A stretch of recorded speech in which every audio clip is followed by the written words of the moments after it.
سوال ہے جی احمد الوی صاحب ہیں راولپنڈی سے.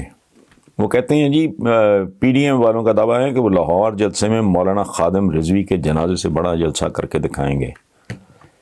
کیا ان کا یہ خواب شرمندہ تعبیر ہو سکے گا؟ پہلی بات تو یہ ہے کہ ہوگا تو ان کا بھی جنازہ ہی، جہاں تک میرا تعلق ہے، کیونکہ اس نے نتیجہ خیز نہیں ہونا. یہ میرا اسیسمنٹ ہے، پتہ لگ جائے گا. یہ جو بھی ڈیٹ شیٹ دیتی پھر رہی ہیں یہ جو صاحبزادی نواز شریف صاحب، وہ ہے یہ بھی جنازہ ہی. لیکن وہ فارسی میں کہتے ہیں چنسبت خاک را بال میں پاک، پنجابی میں کہتے ہیں کتھے بسم اللہ کتھے تور تور، پنجابی میں کہتے ہیں فلانے دی فلانا تور ہے. عوام ان لوگوں کی تریں ہیں بیسکلی. مولانا خادم رضوی مرحوم سے کوئی لاکھ اختلاف کرے، ٹھیک ہے، مذہبی دینی مسئلے مسائل پہ اختلاف ہوتے ہیں، لاکھ کرو آپ، لیکن وہ ایک دینی شخصیت اور درویش آدمی تھے. یہ پکی بات ہے. میں ان کی موت کے بعد، جنازے کے بعد، جو مجھے یہ پتہ چلا کہ یہ آدمی ایک 5 مرلے کے گھر کے ایک پورشن میں رہتا تھا. آپ یقین کریں اس معاشرے میں، آج کی دنیا میں، جو بندہ اتنی فالوئنگ رکھتا ہو وہ سوائے درویش کے اور ہو کچھ نہیں سکتا. ان کے آپ پوری زندگی سے اختلاف کرو. دیکھو ایک آدمی بہت برا ہے، بڑی خامی، لیکن وہ سخی ہے، تو پھر مجھ سے بڑا نیچ کوئی نہیں. اس میں کہتا ہوں 101 خامی ہے، لیکن وہ سخی ہے، کسی کو انکار نہیں کرتا، لوگوں کو اکوموڈیٹ کرتا ہے، ہیلپ کرتا ہے. بالکل کروں گا. کوئی آدمی ہے اس میں ہزار عیب ہے، لیکن وہ دلیر آدمی ہے، زبان سے نہیں پھرتا. کفایہ ہے کیا بات. ایک بندہ ہے جی، وہ لڑاکا بھی ہے، جھگڑالو بھی ہے جی، وہ شرابی بھی ہے جی، وہ سگریٹ بھی پیتا ہے، یہ بھی ہے، وہ بھی ہے، فلانا ہے، لیکن وہ اپنے بڑوں کا احترام بہت کرتا ہے. اس کی اس صفت کی تو تعریف کرو. اس لیے میں تو خیر ذرا آگے نکل گیا. جو بندہ 5 مرلے کے گھر کے ایک پورشن میں رہتا ہو بس کافی ہے. آج کل کا زمانہ، پاکستان جیسا معاشرہ اور ایسا بندہ، تو باقی رہ گئے یہ لوگ جن کا میں نے کہا کہ ان کا بھی جنازہ ہی سمجھیں.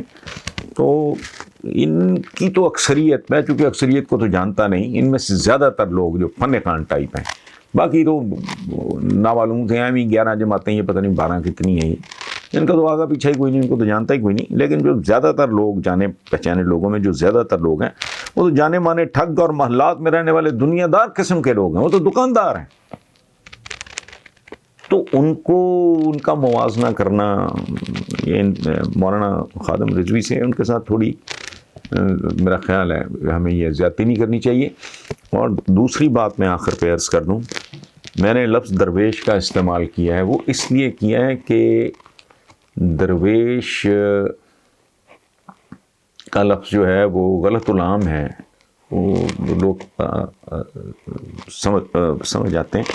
لفظ اصل میں درویش ہے، ٹھیک ہے نا.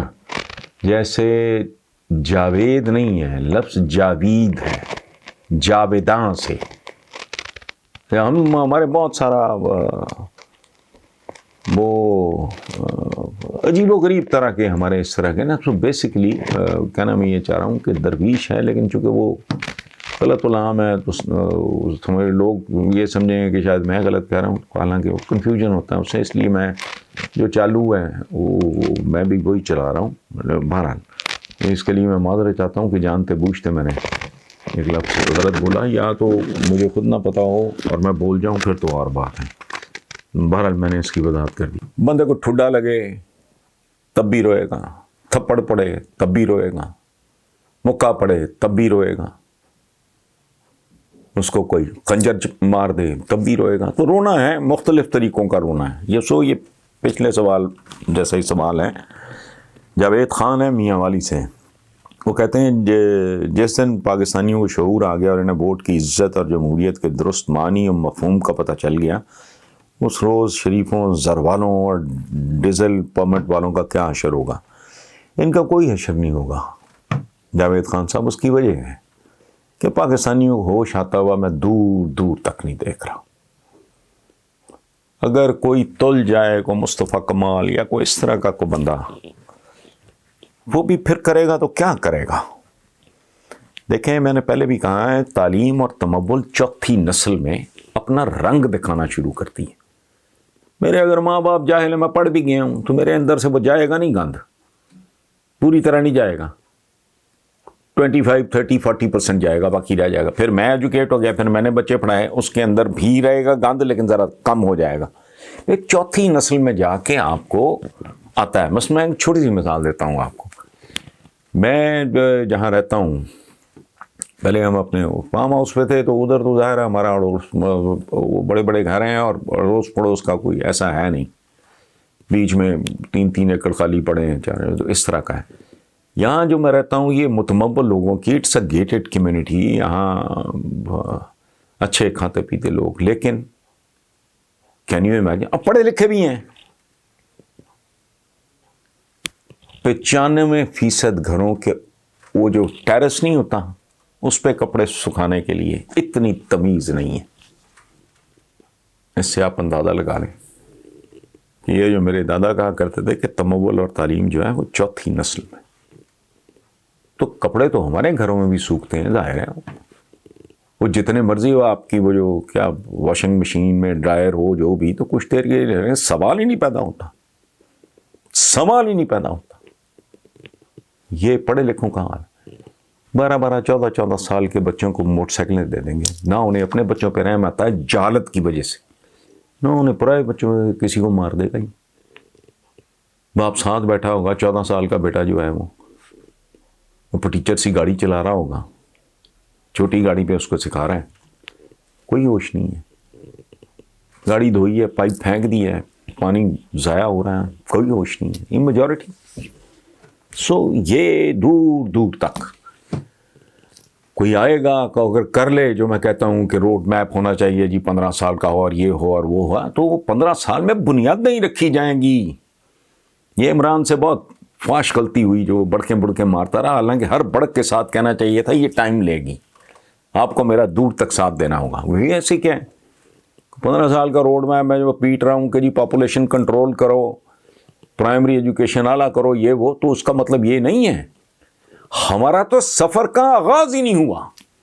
بلکہ سچی میں آپ کو بات بتاؤں، ہمارا سفر ریورس کا ہے.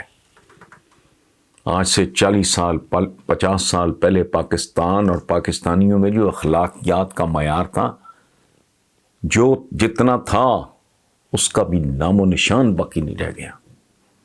یہ میں سچی بات بتا رہا ہوں، کسی کو بری لگے کڑوی لگے، بائی ڈونٹ کیئر، حقیقت یہی ہے. Thank you very much.